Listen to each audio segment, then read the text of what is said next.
Let me just take a moment and welcome each and every single one of you here to the Mayor's Luncheon, particularly the businesses owners and the businesses who are here, because it is you that is the future of this Coachella Valley.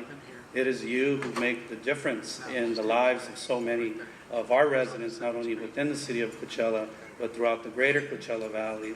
And it is the small business owners that we owe a lot to as citizens here in the city of Coachella. At the same time, if you haven't found your business or you haven't opened your business within the city of Coachella, I want to encourage you to look to Coachella because the future is bright. The growth is in Coachella, the growth is in the East Valley, and you will surely not be disappointed in the direction that the city of Coachella is heading in. We're here to talk about the state of the city. Let me start off by giving you a very positive outlook, and let me just say that the state of the city of Coachella is strong and the future looks stronger. And I want our Desert Sun correspondent here to quote me on that the future of the city of Coachella looks stronger, and currently it is very, very, very strong. Again, I'm always honored to speak before this group. I feel particularly excited about the opportunity today because I have some very positive news to share with you about the city of Coachella. Do I have a clip here?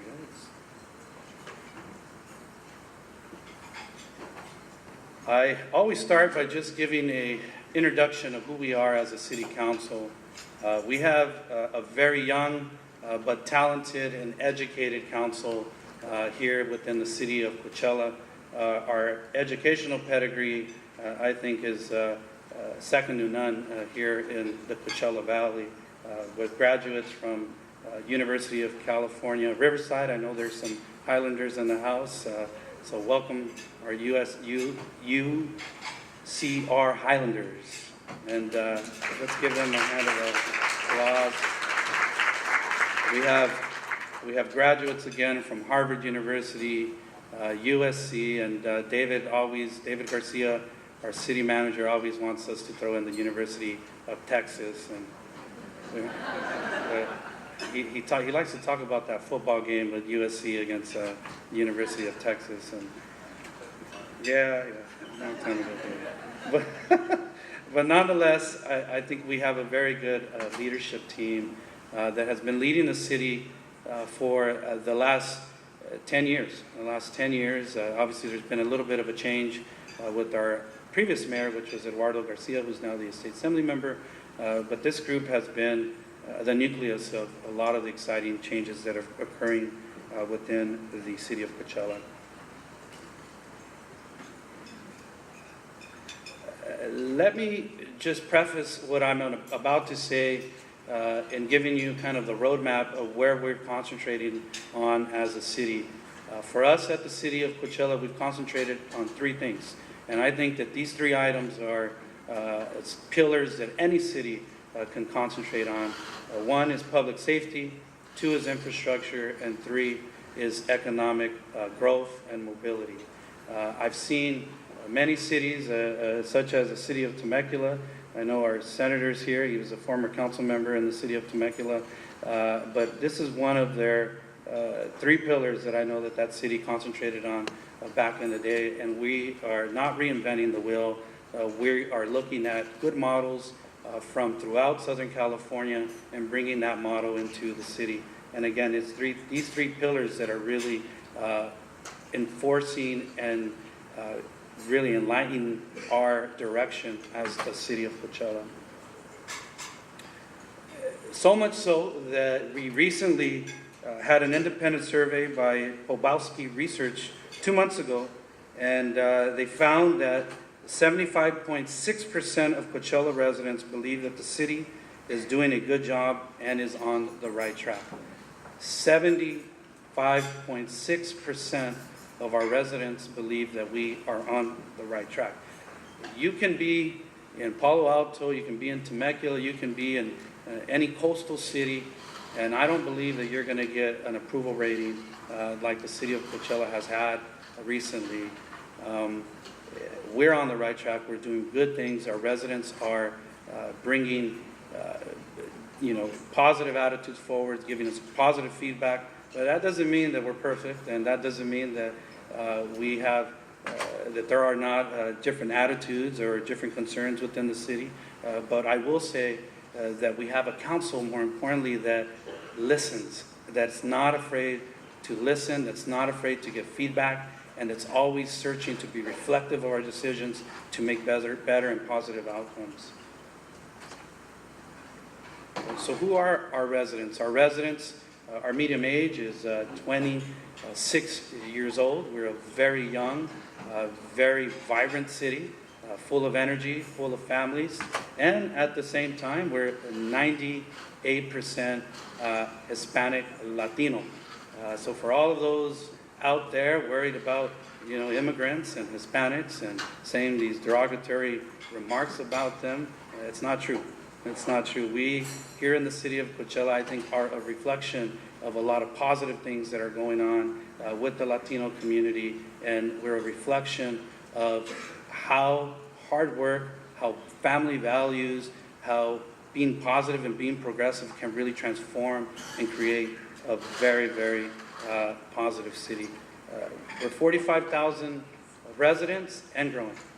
In fact, in the next few years, we will surpass Palm Springs, and we are projected to be one of the largest cities in the Coachella Valley. Now,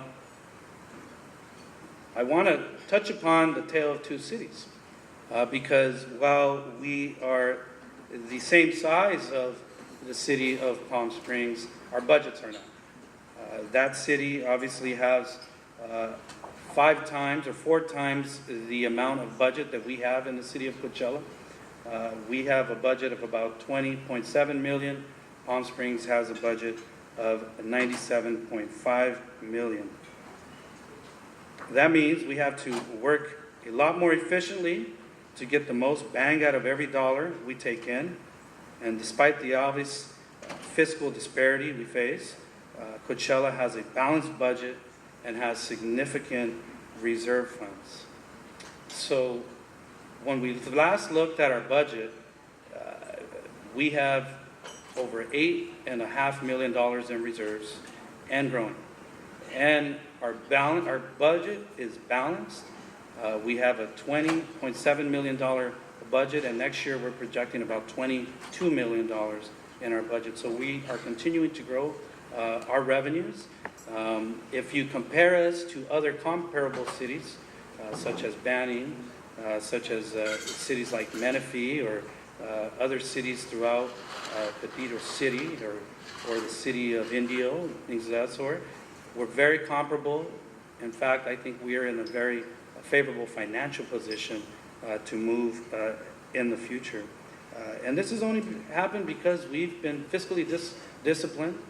We haven't been afraid as a council to make the tough decisions despite the pressures that we face, whether they be from our citizens or whether they be from some of our partners, such as public safety.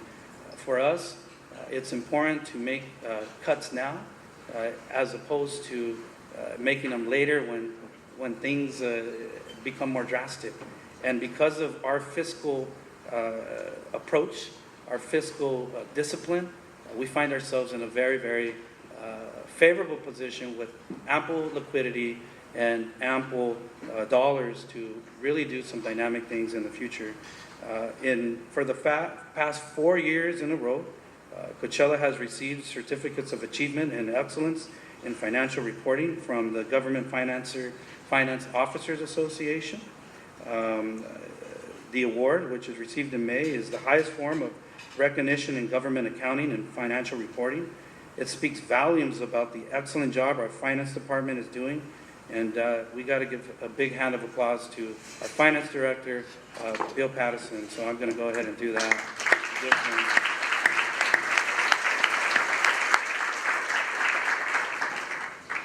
But Bill, that doesn't mean you get a raise. Just going to point that out. And I just want to touch upon, why is it that our finances is important to us in the city of Coachella. It's important because it enables Coachella to qualify for low interest rates, to save taxpayer millions in dollars and thousands in interest rates, and at the same time it allows us to refinance our loans and get very favorable bond obligations and bond rates. In fact, yesterday we just went out for a $14 million bond, and because of our A rating, we're looking to get something, I believe, in the area of about 3.3 to 3.5 of an interest rate. So I think we should all be proud of how we're using our dollars and where we're at financially. Our careful financial management is enabling us to proceed with plans for a new 15,000 square foot library. We will be breaking ground on this library next month. In fact, last night we just approved the last land acquisition needed to make our library possible. And at the same time, we approved the issuance of the debt. And so our residents will see a 15,000 square foot library that will be another pillar of our city. For us, education is extremely important. We're investing in education because we know that it opens up doors to so many people in our community, and I'm a perfect example of that. Had it not been for my ability to access different educational institutions in Coachella and through the Coachella Valley Unified School District, I would not be here. And we want to make sure that that is available to every single one of our kids, particularly as the city grows. So we are now in the process of beginning our new library. Again, we should be breaking ground next year. At the same time, if you haven't been to our downtown lately, we are in the middle of a beautiful new Veterans Park Memorial. It's about a $3.7 million project. There's a picture right in the back of what it is going to look like. We had a groundbreaking about 45 days ago, and it is just a beautiful project of what is happening in the city of Coachella, what is happening in our downtown because of our financial strength, but more importantly because of our commitment to our community, our commitment to our kids, and our commitment to our veterans.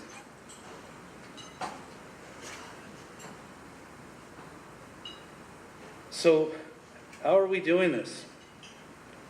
We have been really good. I think in the city of Coachella, we are a learning organization.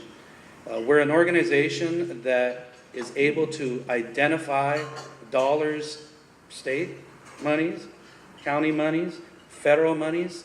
We go after them, we acquire those dollars, and at the same time, we're bringing them back and we're executing with those monies. So if you look at our program funding, 96% of our dollars are coming from other people's monies or other organizations' monies. About 4% of our dollars are coming from within the city of Coachella. And we're going to continue that trend. When we look at some of the active project breakdown, this year alone we have over $24 million in capital improvement projects. In fact, you will see construction projects taking place all over Coachella. We have 11 projects taking place over a 6-month period. I'm going to go over a few of those projects right now, but these projects are really making a difference in our community, and the feedback that I've gotten from our residents is very, very positive.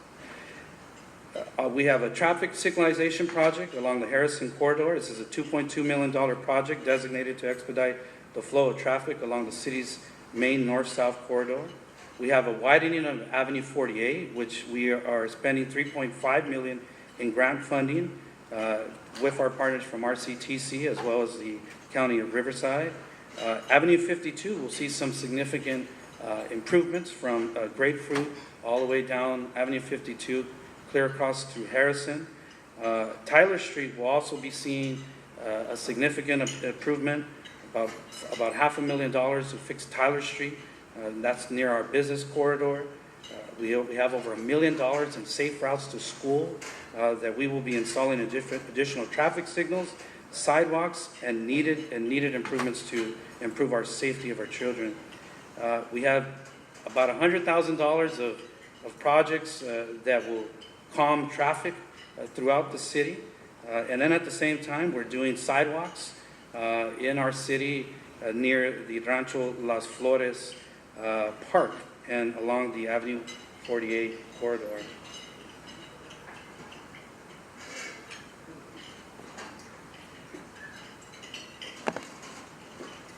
This again is a look at the projects that we're concentrating on within the next year.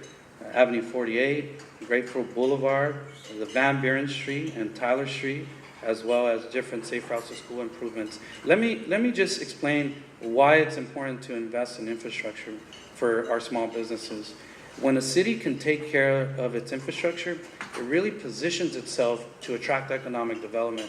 As you know, those that are developing and those that are in the development community, the most expensive part of a project is building infrastructure. So for us, if we can build that for you, if we can concentrate on our corridors such as Avenue 48, Avenue 50, Avenue 52, Avenue 54, we position ourselves so when this economy turns, those areas will be infrastructure ready and your projects will move right through without any hiccups. Again, a breakdown of our new Veterans Park Memorial. It's a $4 million project. It includes an amphitheater, a lawn area for special events, a memorial fountain, a Veterans Date Palm Grove and Rose Garden, a water conservation garden, and more importantly though, it is a memorial that it will honor our veterans who are from the city of Coachella and other veterans from throughout the Coachella Valley. It's a fitting tribute to the sacrifices they have made and will continue to make our armed forces as they defend this country. We are extremely proud of our veterans in the city of Coachella. So let's give our veterans just a hand of applause.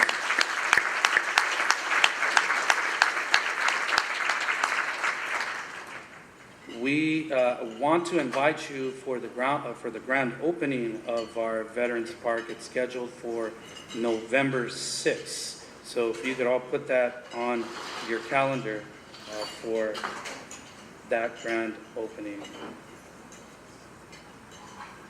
So let's look at the future and what we're doing and what the future holds for the city of Coachella. In the next 3 to 4 years, we will build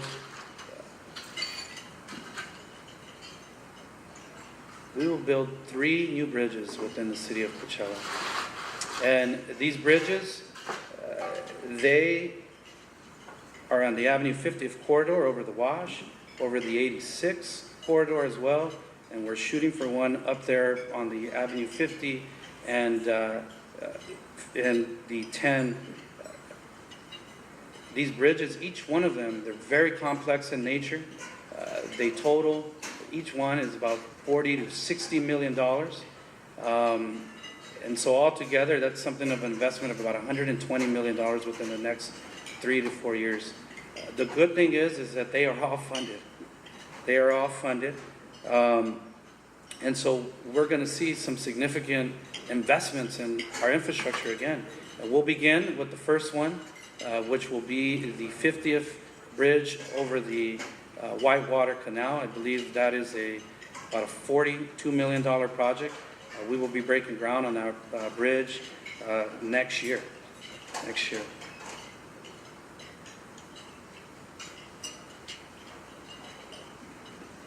At the same time, the city of Coachella, we are doing a great job when it comes to our planning efforts. In fact, our general plan was given an excellence award in comprehensive planning through the Southern California Association of Governments. This plan was given to us in recognition of our designed and the way we're really looking at creating a sustainable community and the way we're really looking at planning for the future. The fact that we got recognized by SCAG and other entities is recognition of the work that we are doing in the city of Coachella. I think our residents should be very, very proud of that and excited about what the city will look like when we reach a population that's projected to be over 130,000. I mean, we are going to be a big city.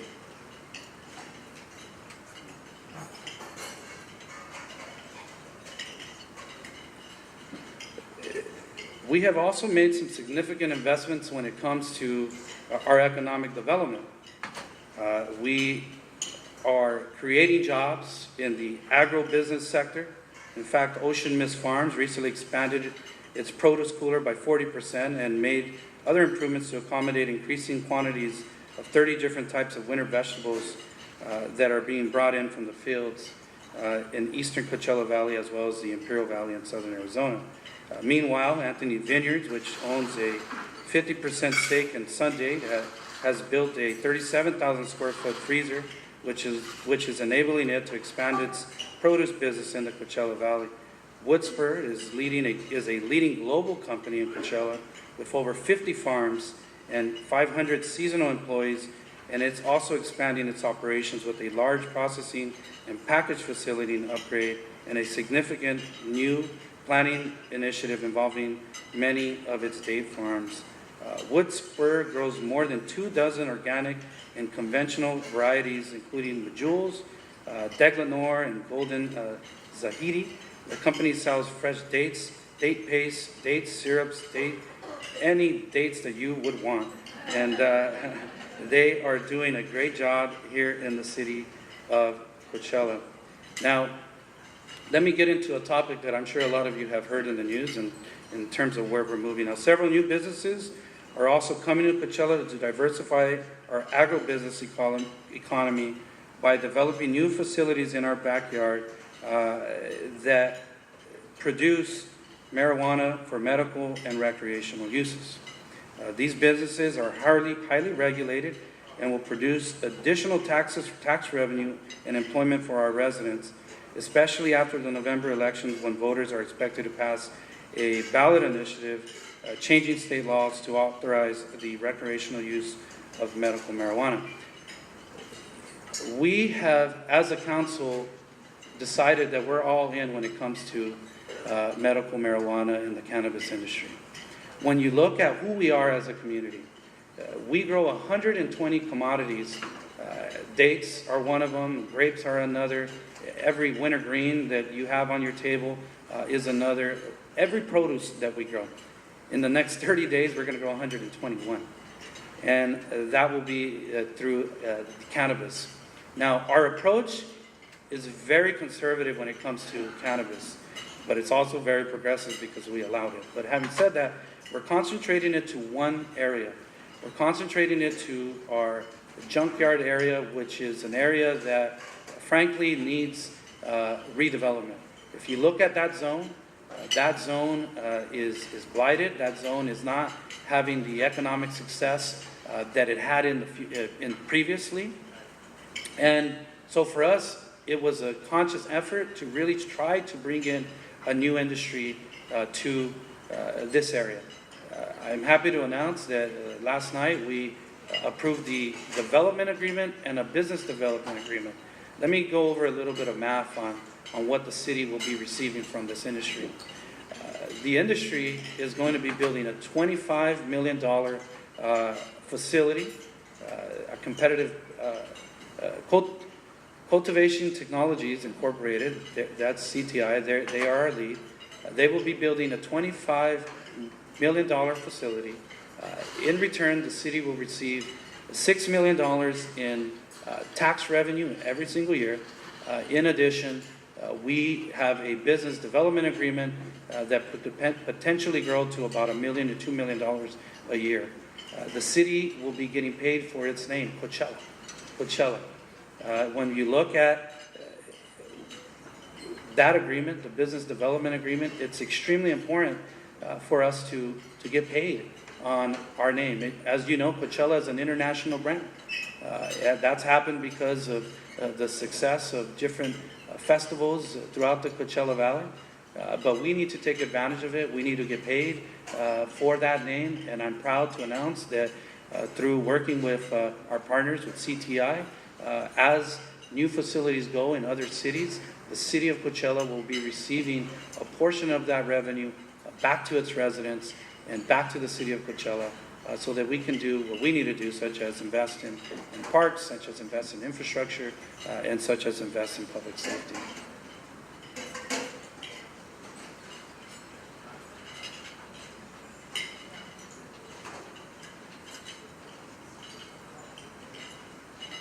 At the same time, we still have investments going on with some of our more traditional business enterprises. We have American's Tire, who will be breaking ground within the next 45 days in the city of Coachella. Coming into the Coachella gateway, Avenue 48 and Harrison Street, we have a brand new redevelopment of our AM/PM and Arco station that will include Coachella's first sit-down restaurant, as well as other fast food restaurants. At the same time, the County of Riverside will be breaking ground next year on a new 50,000 square foot Department of Public Social Services building in our downtown. And so I think for our residents, they're seeing a lot of new businesses coming into the city of Coachella and positive things that are happening with respect to our businesses. I want to take a moment and just talk about our public safety approach. We have developed, I believe, a very comprehensive model and a holistic model that looks at every facet of public safety. And what I mean by that is we're looking at intervention, we're looking at prevention, we're looking at suppression, and then we're going to be looking at second chances. We have a number of different partners that we've teamed up with, such as My Brother's Keeper, the Interfaith Alliance, the Sheriff's Department Youth Accountability Team, and recently we went out and started to work with Homeboy Industries to bring in a second chance cafe to our downtown. For us, public safety is extremely vital, but we're not of the style that says we need to continue to be just tough on crime. No, for us, it's not only being tough on crime, but being smart on crime.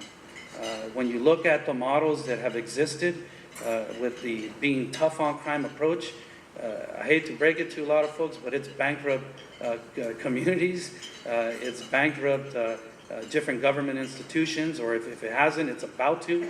If you read about what's going on in the newspaper about how expensive public safety is and about the cost of public safety, it means that we need to change our approach. We need to be smart, and we need to look at the root causes of why people are going through the criminal justice system. We need to look at suppression, which is very important, and I think we've done that when it comes to our gang injunction. But we also need to concentrate on intervention. We need to concentrate on second chances so that we don't get these people going back into a never-ending cycle, because that's the only way that we're going to be able to change our communities and make them positive and make them better.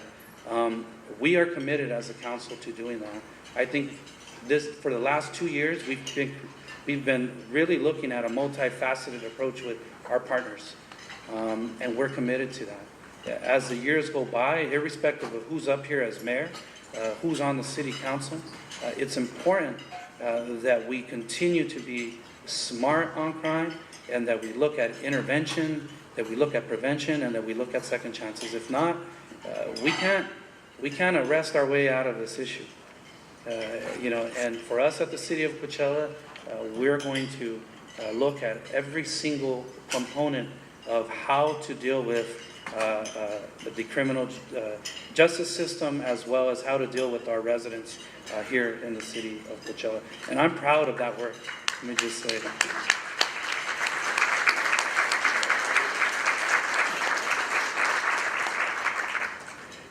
It hasn't been easy, and in some cases it's been unpopular.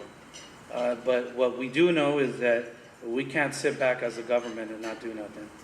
And we're going to continue to move forward. We're going to continue to double down on our approach, and we're going to continue to make a better Coachella for our residents. I want to just thank you all. This is kind of the first time they really had me on a PowerPoint and everything. Usually I like to kind of speak freely, but let me just add a few points. When you look at where we're at as a city, we really are a good example of a city who's making a great turnaround financially, through its infrastructure, through the way it governs. There are many, many, many examples right now of cities who are facing deep financial challenges. And I'm happy to say and happy to report that that's not our story. That right now in the city of Coachella, what we're discussing and what we're having debates about is where to spend money and where to allocate dollars. And that's a great discussion to be in, as opposed to having to make some significant dollar cuts or budget cuts. I'm very proud of the work we've done, the fiscal discipline that we've had over the years, and the future is bright. And I want to thank you all again for being here. Again, if you have not purchased land in the city of Coachella, if you have not opened up your business in the city of Coachella, I invite you to come on into the city of Coachella. We have a staff who's more than willing to work with you and get you through the entitlement process, get you through the business processes, and a council who's more than willing and ready to engage with you and make your vision a reality. So again, thank you, and thank you for being here.